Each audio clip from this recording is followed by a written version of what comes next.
অপবিত্র কাপড় পবিত্র করার পদ্ধতি কি হবে? এর আগেও আমরা এই বিষয়ে বলেছিলাম যে কোনো কাপড় যদি অপবিত্র থাকে, সালাতের জন্য যেহেতু শরীরের পোশাক এগুলো পবিত্র থাকা শর্ত, সেজন্য আমাদের অপবিত্র পোশাক আশাককে আমরা পবিত্র কিভাবে করব সেই পদ্ধতি জানা থাকা দরকার। আপনার পোশাকের বা কাপড়ের চোপড়ের যদি কোনো এক জায়গায় অপবিত্রতা লেগে থাকে, সেটা পেশাব হতে পারে, পায়খানা হতে পারে, যে কোনো ময়লা যদি অপবিত্রতা যদি লেগে থাকে, নাপাক হয়, যেই জায়গাটা নাপাক হয়েছে ওই জায়গাটা নাপাককে আপনি দূর করে দিলে, রিমুভ করে দিলে সে কাপড়টা কি হয়ে যাবে? পাক হয়ে যাবে।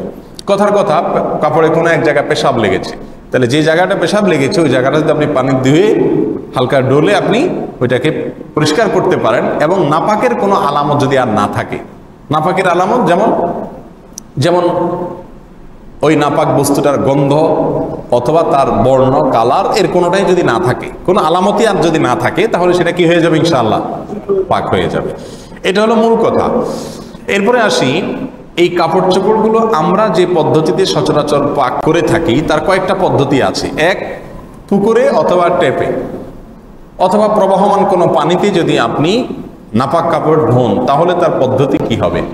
এর পদ্ধতি হবে এই, যদি পুকুর হয়, অনেক বড় পুকুর অথবা নদীর ধার অথবা ট্যাপ, তাহলে সেক্ষেত্রে আপনি সেখানে কাপড়কে ধরে যদি একটু ডলেন, হালকা একটু কসলাইলেই সাধারণত নর্মাল নাপাকগুলো কি হয়ে যায়? দূর হয়ে যায়।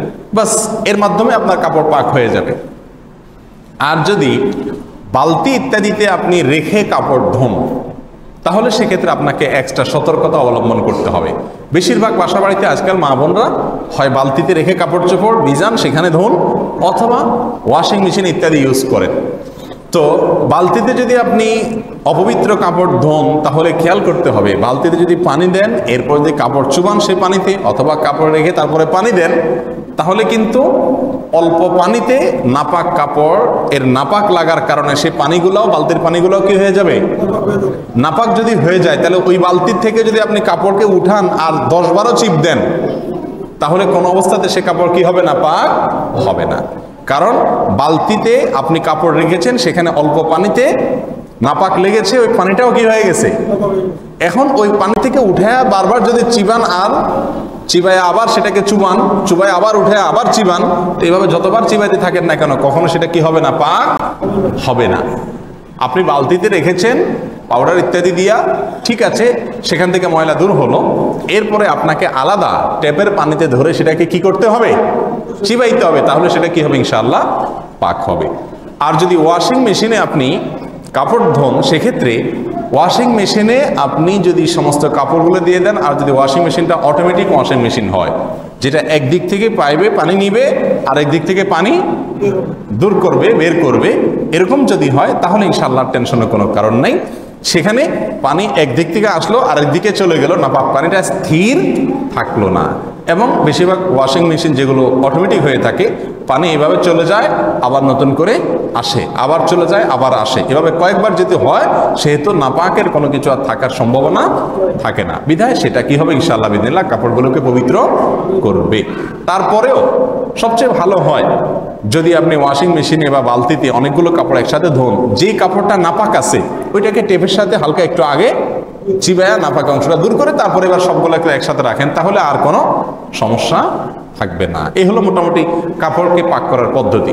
কিছু ভুল ধারণা আমাদের সমাজে প্রচলিত আছে। অনেকে মনে করেন কাপড় ধোয়ার শুরুতে যদি বিসমিল্লাহ না বলা হয়, তাহলে কাপড় কি হয় না?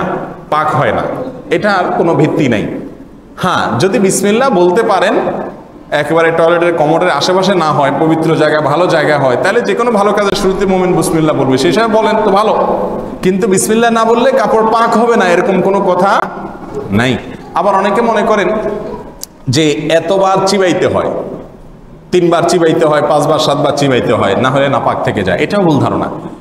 চিবানোর কোনো নির্দিষ্ট সংখ্যা নাই যে 3 বার, 5 বার, 2 বার, এতবার এটাকে নিংড়াতে হবে, চিবাইতে হবে, এরকম কোনো কথা নাই। আপনি ধুয়ে সেটাকে নাপাকটা দূর করে ফেললেই হলো। এখন নাপাক দূর হয়েছে কিনা এটা বুঝবেন কিভাবে? ওই যে নাপাকের জন্য যদি কোনো কিনা থাকে, আলামত না থাকে, তাহলে বুঝবেন নাপাক কি হয়ে গেছে? দূর হয়ে গেছে। সচরাচর পেশাব পায়খানা এগুলো লাগলে হালকা একটু কসলাইলেই দূর হয়ে যায় সাথে সাথে। এরপরে এতবার চিবাইতে হবে, বিসমিল্লাহ বলতে হবে, এরকম কোনো শর্ত নাই। আল্লাহ সুবহানাহু ওয়া তাআলা আমাদের সকলকে বোঝার তৌফিক দান করুন।